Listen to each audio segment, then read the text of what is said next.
Oke, tadi kita sudah membahas tentang kalor, kemudian kali ini kita akan membahas tentang perpindahan kalor. Perpindahan kalor. Mungkin di sini pertanyaannya, mengapa kita bisa merasakan panas matahari walaupun jarak matahari dan bumi itu sebesar 149,6 juta kilometer. Nah, itu dia akan berpengaruh tentang perpindahan kalor. Jadi perpindahan kalor ini terjadi pada sistem yang suhu tinggi ke suhu yang lebih rendah. Ada 3 cara perpindahan kalor, yaitu secara konduksi, konveksi, dan juga radiasi. Nah, berdasarkan kemampuan menghantarkan kalor, suatu zat itu dibagi menjadi 2 jenis, ada konduktor dan isolator. Kalau konduktor itu merupakan suatu bahan yang mudah menghantarkan kalor, tapi kalau yang isolator itu merupakan suatu bahan atau suatu zat yang sukar menghantarkan kalor. Contohnya pada peralatan masakan, misalnya pada wajan gitu ya, atau sutil gitu.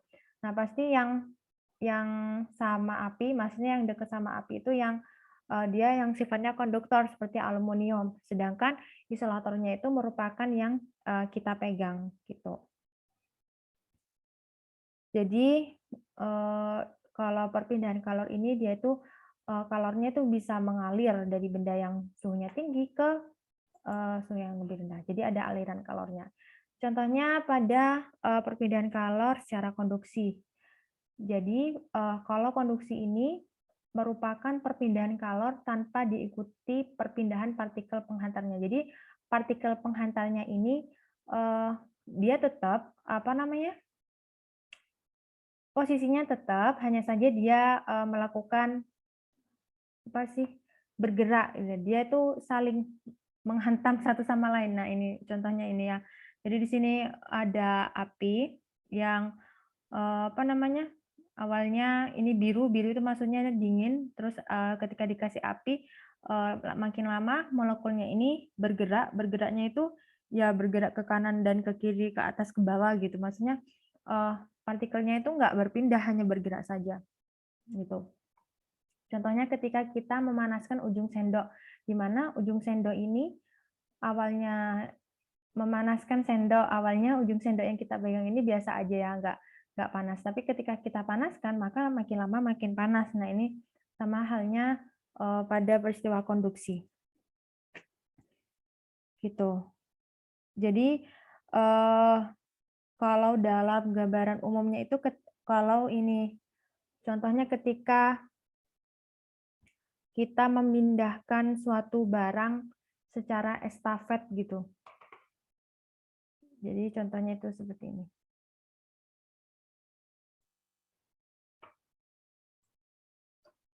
Jadi misalnya ini ada kita, ada teman kita, ada saudara kita, ada siapa. Nah, jadi di sini tuh dia tuh megang kalor gitu. Nah, kalornya ini sama yang awalnya itu dia pegang, habis itu dipindahkan ke yang ini. Habis itu nanti dipindahkan ke yang sini, dipindahkan yang ke sini. Jadi dianya ini tetap ada di tempatnya, dianya ini dia itu nggak berpindah, yang berpindah hanya ini, hanya kalornya saja. Jadi contohnya seperti itu. Kemudian partikel yang memiliki energi kinetik lebih besar memberikan sebagian energinya kepada partikel yang memiliki energi yang lebih kecil atau tetangganya dengan cara bertumbukan. Oh ya, jadi partikel yang dekat sama panas dia akan menumbuk partikel yang ada di sebelahnya. Nah, nanti yang di sebelahnya menumbuk lagi di sebelahnya, di sebelahnya, di sebelahnya, di sebelahnya, sehingga lama-kelamaan partikel tersebut sama-sama bertumbukan gitu. Sampai jadi kalornya itu bertumbukannya sampai ke ujung yang dingin. Jadi sampai ujung yang dingin itu nggak dingin lagi, tapi panas gitu ya. Ini konduktor isolator. Kemudian kalau di SMA ini kita bisa menghitung laju konduksi kalor. Tapi kalau di SMP sudah tidak ya. Jadi kita next saja. Oh iya, kemudian kalau konduksi ini bergantung sama bahannya. Jadi misalnya ketika kita memanaskan aluminium dengan ketika kita memanaskan kuningan, batang kuningan dengan batang aluminium, pasti akan berbeda karena jenisnya juga berbeda, gitu. Jadi, bergantung sama zatnya gitu ya.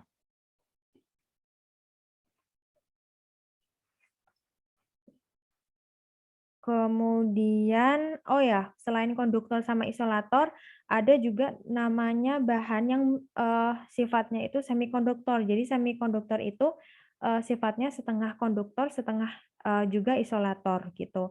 Contohnya apa? Contohnya gelas, ebonit, gitu, dan lain-lain. Kemudian kita bisa menemukan contoh bahan-bahan konduktor itu pada setrika. Jadi di bawahnya setrika yang bagian panas itu merupakan konduktornya, yang kita pegang itu merupakan isolatornya. Kemudian kita ke konveksi. Jadi, kita tahu tadi ya isolator ini merupakan, contohnya air dan juga udara. Kenapa air yang dimasak, bisa mendidih dan udara di atasnya, udara di atas api itu bisa jadi panas karena ada kalor yang berpindah dengan cara konveksi atau aliran. Jadi konveksi atau aliran ini dia itu merupakan perpindahan kalor yang disertai dengan perpindahan partikel-partikel zat tersebut sehingga ada perbedaan massa jenis. Jadi contohnya ketika kita memanaskan air. Jadi kalau konduksi itu kan partikelnya itu nggak ikut berpindah, tapi kalau konveksi, partikelnya itu ikut berpindah gitu. Jadi kalau konduksi kan orang-orangnya tetap di tempat, tapi kalau misalnya konveksi itu orang-orangnya itu juga ikut berpindah. Contohnya ketika, eee, ini ya, memasak air. Nah, kita kita tahu bahwa air kalau misalnya dipanaskan, dia, lama-kelamaan akan memuai.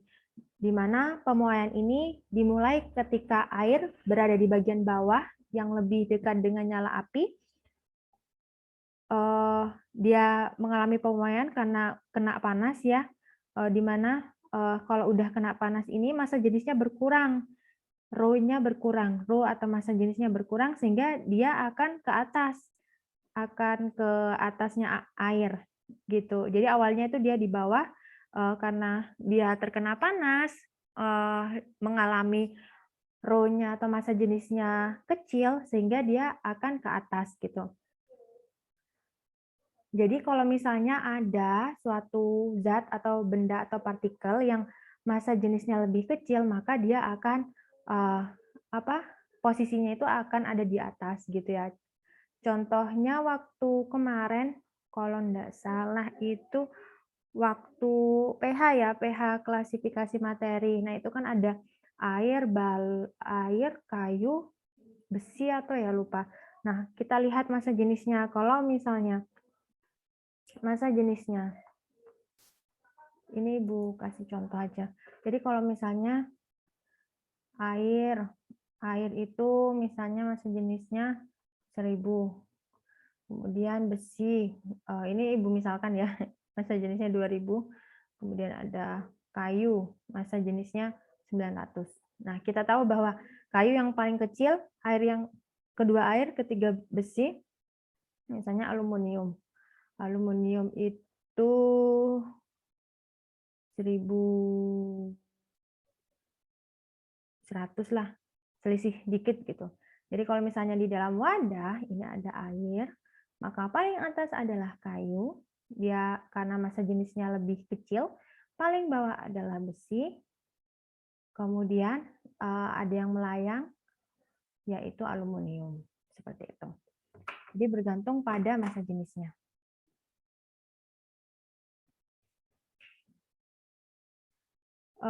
Contoh lainnya itu sedangkan konveksi perbedaan tekanan. Contohnya kipas angin atau pompa pemanas udara atau air, atau yang dikenal sebagai radiator ini ya. Jadi ini ada pemanas udara, di mana radiator akan menghangatkan udara di daerah yang lebih rendah dari ruangan. Udara yang hangat mengembang dan naik ke langit-langit karena massa jenisnya lebih kecil. Udara yang lebih dingin di atas, yang massa jenisnya lebih besar, dia turun ke bawah. Jadi seperti ini kan nanti ada udara ya, udara yang hangat nanti lama-kelamaan akan naik ke atas. Sedangkan udara yang dingin dia akan ke bawah karena massa jenisnya lebih besar. Seperti itu. Nah, nanti dia prosesnya seperti ini secara terus-menerus, secara kontinu.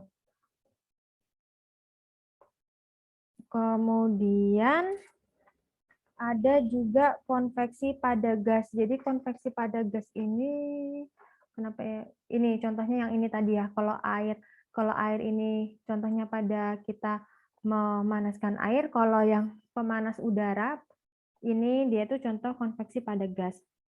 Atau enggak biasanya ada percobaan seperti ini.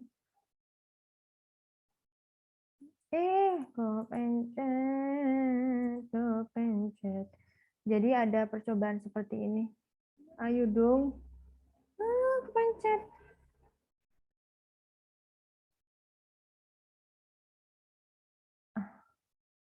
Jadi ada percobaan. Di sini itu ada sebuah wadah. Terus di sini ada pipanya gitu. Kemudian di sini ada lilin. Di sini ada lilin. Nah, kemudian di sini ada kertas yang dibakar, otomatis dia kan ada punya asap gitu kan. Nah, asapnya itu masuk ke sini, habis itu asapnya mengalir ke sini, kena panas. Kalau kena panas kan massa jenisnya lebih kecil. Nah, jadi dia makin lama makin naik ke atas. Seperti itu. Jadi ketika lilin di dalam kotak ini dinyalakan, maka udara di sekitar lilin akan menjadi panas sehingga bergerak naik melalui cerobong A yang lebih dekat dengan lilin. Nah, ketika udara di sekitar lilin naik, tempatnya diganti oleh udara dingin yang masuk melalui cerobong yang ini, yang awalnya tadi. Jadi di sini, terus ini kena panas, dia akan ke atas lagi. Contohnya pembuatan cerobong asap pada tangki pabrik, kemudian terjadinya angin darat dan angin laut, di mana setiap pabrik kita tahu bahwa mereka punya cerobong asap yang menjulang tinggi. Kenapa kok seperti itu? Supaya asap pabrik yang mencemari lingkungan itu tidak terhirup manusia secara langsung. Kemudian sebelum adanya pemanasan di dalam tungku, maka massa jenis udara di dalam cerobong sama dengan massa jenis udara di luar cerobong. Nah, setelah tungku dinyalakan, maka udara di dalam tungku menjadi panas dan memuai sehingga massa jenisnya berkurang. Udara dingin yang berada di sekitar tungku mendesak udara panasnya dalam cerobong untuk ke atas. Nah, udara yang dingin itu lama-kelamaan juga ikut panas sehingga dia juga terdorong ke atas. Contohnya pada oven juga alat pengaring rambut, kemudian sistem pendingin mesin mobil, di mana pemanas pada oven ini ada di bagian bawah, di mana udara bagian bawah ini akan naik karena panas, sehingga udara dingin akan turun dari atas ke bawah. Itu untuk yang konveksi. Sekarang kita ke radiasi. Jadi kalau radiasi ini proses perpindahan kalor tanpa partikel penghantar untuk merambat. Jadi nggak ada partikel penghantarnya.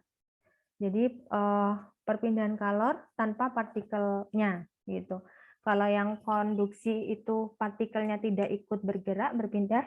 Kalau konveksi itu partikelnya ikut berpindah. Kalau radiasi itu nggak ada partikelnya. Contohnya ketika siang hari kita bisa merasakan panas matahari walaupun letak matahari ini sangat jauh gitu ya. Karena apa? Karena ada peristiwa perpindahan kalor yang berpindah tanpa melalui zat perantara atau penghantar atau yang biasa kita sebut sebagai radiasi. Nah, ternyata manusia ini selalu meradiasikan panas tubuhnya dalam bentuk gelombang panas gitu tanpa kita sadari gitu ya. Kemudian panas tubuh manusia ini diradiasikan ke lingkungan gitu dan itu terjadi setiap saat. Akibatnya, manusia akan kehilangan energi secara terus-menerus. Nah, untuk mengurangi kehilangan energi dalam jumlah yang sangat besar, maka manusia memerlukan pakaian, di mana kalau kita menggunakan pakaian putih, eh, panasnya itu nggak kerasa terserap gitu ya. Tapi kalau kita menggunakan pakaian yang lebih hitam, maka panasnya itu lebih terasa gitu ya. Kenapa kok warna putih itu menyerap atau memancarkan panas sangat sedikit? Karena ada panjang gelombangnya berbeda gitu. Kemudian berarti kita bisa simpulkan bahwa jumlah radiasi kalor yang diserap ataupun dipancarkan oleh suatu benda itu bergantung pada warna, di mana semakin gelap warnanya, dia itu melakukan penyerapan yang baik gitu. Tapi kalau semakin terang warnanya, maka dia itu memancarkan atau menyerap kalor yang buruk gitu ya. Kemudian contohnya ketika kita merasakan panasnya api unggun.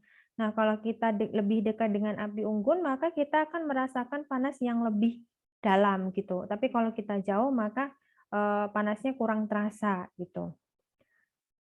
Kemudian ternyata kita bisa mengetahui radiasi menggunakan alat termoskop gitu. Jadi di sini ada percobaannya sebenarnya. Di sini itu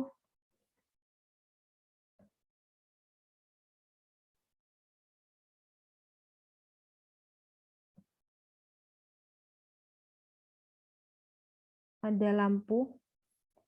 Ini lampunya hitam, ini lampunya putih. Kemudian ini ada pemanasnya gitu. Kalau yang sederhana di sini biasanya ada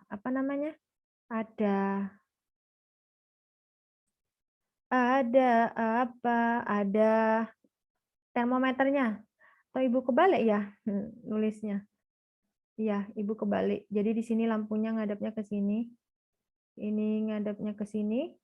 Kemudian ini ada lampu yang dinyalakan.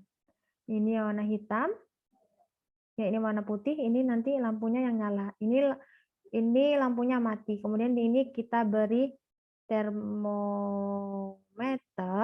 untuk mengukur suhu. Nah, ketika ini lampunya dialirkan ke listrik, dinyalakan, maka lama-kelamaan yang hitam ini kan lebih panas, dia lebih mudah menyerap kalor yang baik daripada yang putih. Jadi termometer pada lampu yang hitam ini makin lama makin naik. Nah, kalau yang ini masih belum gitu. Atau naiknya itu lambat gitu. Jadi bergantung pada bergantung pada warnanya. Di mana warna hitam ini lebih mudah menyerap kalor daripada yang putih. Nah, setiap benda ini, semua benda yang ada di bumi ini, dia itu memancarkan dan juga menyerap radiasi kalor. Nah, besarnya radiasi kalor yang diserap atau yang dipancarkan ini dipengaruhi oleh warna benda, luas permukaan benda, dan juga suhu benda. Makin gelap warna benda, makin besar pula radiasi kalor yang diserap atau yang dipancarkan. Nah, besarnya radiasi kalor ini sebanding dengan luas permukaan benda, di mana makin besar. Insya Allah di sini ada.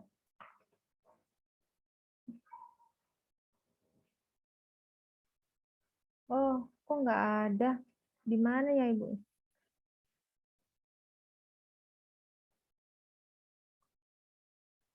Kok tidak ada?